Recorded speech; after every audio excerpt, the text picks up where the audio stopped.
এমন পড়া দিবা যাতে গলা ভাঙ্গে যায়, এতক্ষণ ধরে লিখবা যাতে আঙ্গুল ব্যথা করে, এতক্ষণ চেয়ারে বসে থাকবা যাতে কোমর ব্যথা করে।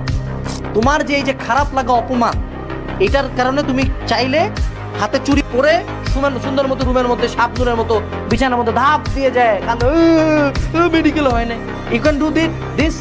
অথবা প্রত্যেকটা খারাপ কমেন্টের স্ক্রিনশট রাখা, প্রত্যেকটা মানুষের চেহারা খেয়াল রাখা, প্রত্যেকটা মানুষ যারা কথা শুনেছে তাদের কথা খেয়াল রাখা, এন্ড সেগুলাকে মনের মধ্যে পোষা। মনের মধ্যে রাগটা পুষো না, লেখো, ডায়েরি লেখো, 72 ঘন্টা ডায়েরি লেখো।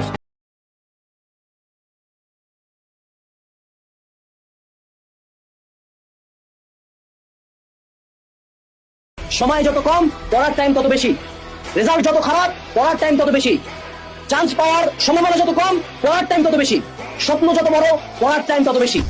তোমার যদি আজকে খারাপ রেজাল্ট থাকে, আমি প্রত্যেকটা খারাপ রেজাল্ট করা, লাইফে ডাউনফল হওয়া, লাইফে মাটির নিচে ঢুকে যাওয়া প্রত্যেকটা মানুষকে বলবো, তোমাকে আল্লাহ একটা ক্ষমতা দিছে।